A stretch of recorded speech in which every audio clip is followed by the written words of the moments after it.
Liverpool came from behind to beat Bournemouth 3-1, but not without controversy, as McAllister was sent off in his home debut for leaving a leg in on Ryan Christie.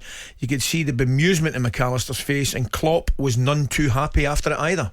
After the game I saw it now back, and I think if you go have a list of points what we need to give a red card, I think the majority, besides contact, nothing else is actually on, no other boxes ticked in that moment. So it's a decision I think we all agree. If he gives a yellow card, the VAR would not overturn it. Now he gave a red card and the VAR is not overturning it because the contact means there's no clear and obvious blah blah blah mistake. But now I think we are all the punishment, like 40 minutes with 10 men in that battle today. Where are you on it? No, I didn't think it was a red card. Me neither. And the problem is in isolation, when you slow any challenge down looks worse, and stop it, right? If you stop any routine challenge, you'll see a moment where you think, that looks a bit dangerous. He's high there, his foot's up, his studs are showing, whatever. So, but I didn't think there was anything like the force required to produce a red card in that challenge. Unfortunately, in football, you are going to get people who get a rap on the shins now and again. Yeah. You are going to get people, when they go up for an header, they walk into an elbow from someone else. Not everything is always so absolutely as it always seems. But if you slow it down, I'm with you. That's the problem I've got with some of these decisions, particularly tackles and incidents like that. Right, I think it's a completely different thing for offside and handball and things like that. But if you slow tackles down, 99 times out of 100 they'll look worse. You can find a reason. You can find a reason to either give someone a yellow or a red. In most challenges, you can. I thought McAllister's challenge wasn't a good one. He's fractionally late, but there was no malice. No genuine force in there, Ali. It's not like he's was running at full tilt and he's stretched and let both feet are off the floor. No, it wasn't like that at all. So I get what Jurgen Klopp's saying there. I really do. I'm in agreement with that. And the Spurs got the Postecoglou era up and running, beating Manchester United 2-0. Great result for him, but at nothing each, Garnacho had an effort blocked seemingly with a hand by Cristiano Romero. Romero's arm was slightly outstretched, Andy, but his arm was deemed to be close enough to his body under the new proximity rules and not in an unnatural position to get away with the incident. This was Erik Ten Hag's take. But it's handball. And this is like a keeper, how we went to the ball. And it can be only one day. He changes the direction of the ball, and the ball is towards the goal. So he's in the box.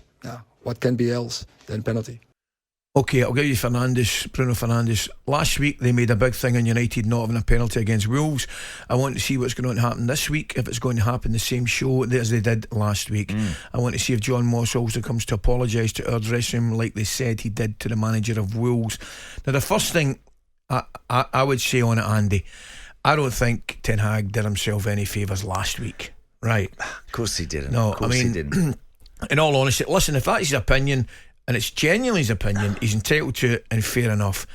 But the vast majority of the public and ourselves thought that was a stonewall penalty. Why didn't he just say we got away with one there? Yes, we got away with one there today. I think looking at it, it looked like it was a penalty. Could have easily been given as a penalty, something like that. Yes, that's all you got to say. You don't come out and say it's not a penalty. You don't come out and say no, it's not a penalty. And then all of a sudden, a few days later. So where are you?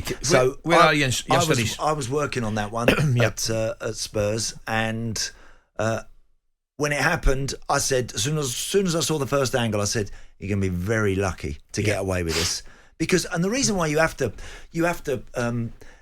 phrase it in such a way, because we genuinely don't really know what gets given and what doesn't after time, do we? I mean, I've seen one in the final yesterday, in the Spain-England game, the Women's World Cup final. Seen the handball that was conceded, where the ball flicks across the knuckles, and then you go and have a look at it. You have a look at it, and by goodness, the referee yesterday took some time over that one, and then come up with a penalty. And I thought Romero was a very lucky boy yesterday. Do you know what I am on the incident Sunday? Both handballs, Romero, and yesterday at the England-Spain game, I can understand both ways. I can understand the referee giving it, and I can understand the referee not giving it. But the Wolves Manchester United one, I cannot understand the referee giving it. No. I think there's enough case for dubiety And the other two penalties, I do. Yeah. I can understand how Spain were given that penalty yesterday. The Romero one is trying to sort of lunge a little bit to get a block in. So, of course, now anyone who lunges at a ball to try and throw himself in front of it to block it, your arms... we see fullbacks go up to wingers nowadays with their arms behind their back. Yeah, which is ridiculous. Right, but that's unnatural. But the minute you got to start trying to stop a cross or stop a shot, then you got to forget about your arms. You just got to get yourself in the way of the thing. That's the name of the game. And Romero kind of did that. I thought it was a penalty, and I thought he was going to be extremely fortunate to get away with it. He did. And and Bruno Fernandes, who, as we said earlier, missed an absolute sitter and didn't play well in the game. But he does have a point. Hold on a minute. Everyone's going crazy about the Onana one. Are we now going to get the same? Are we going to get cut the same amount of slack? Very briefly, what about the Spanish one yesterday? Would you give him that? Again, it didn't surprise me that it got given, and I do think it's harsh. I really do. Yeah. I would love to see those handballs just or those possible penalties.